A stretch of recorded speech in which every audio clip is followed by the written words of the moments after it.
Quando eu lembro que o poder que habita em mim ressuscitou Jesus, não dá para ter tanto medo em relação ao futuro.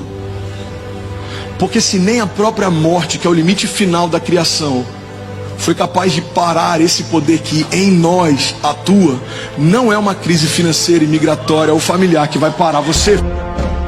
Cuidado com seus pensamentos, porque eles se tornam palavras.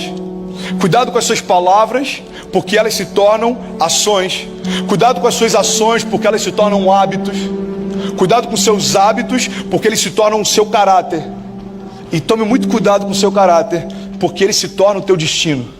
As nossas ações, elas podem ser planejadas, as nossas ações, principalmente nas redes sociais, podem ser editadas, filtradas, selecionadas, mas as nossas reações são genuínas e as nossas motivações também.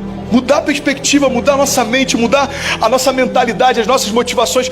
Tudo isso que eu estou te propondo não acontece na força do braço. A gente não pode apertar um botão e a nossa mentalidade muda. Sabe, o tipo de pensamento que você tem diz muito a respeito do tipo de vida que você vai viver. É a tua mente que está sendo vencida. É o nosso campo de batalha.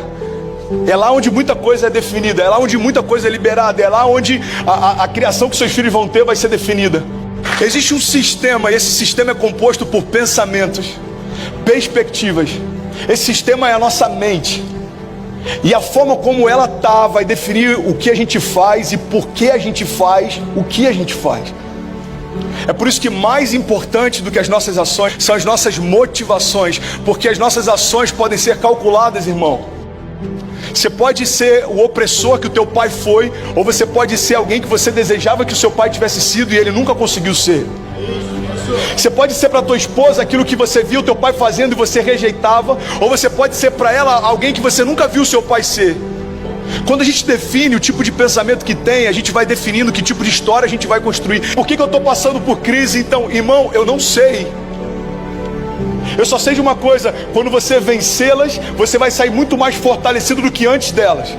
As crises não alteram o nosso caráter, mas elas revelam o nosso caráter. Então vamos parar de usar a crise como justificativa para a gente não caminhar segundo a altura da identidade que tem. O problema não é a crise, o problema somos nós. Não é a gente fingir que não tem nada acontecendo. A fé não é a gente fingir que aquilo não está acontecendo. A fé é a gente não dar para o problema um lugar de governo sobre a nossa história. Você não vai ignorar uma realidade. Agora o que você não vai fazer é dar para essa realidade um papel de governo na tua história. É reconhecer o que existia e declarar o que vai existir. Todo mundo achava Noé estúpido, até que choveu.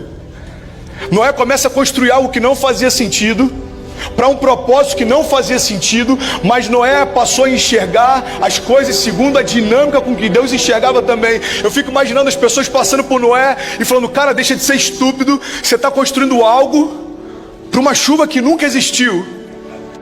Todo mundo que me conhece diz que meu casamento já era, mas a minha fé diz que eu vou viver os melhores dias da minha vida com a mulher que Deus me deu. As nossas batalhas, elas são quase sempre ganhas na mente.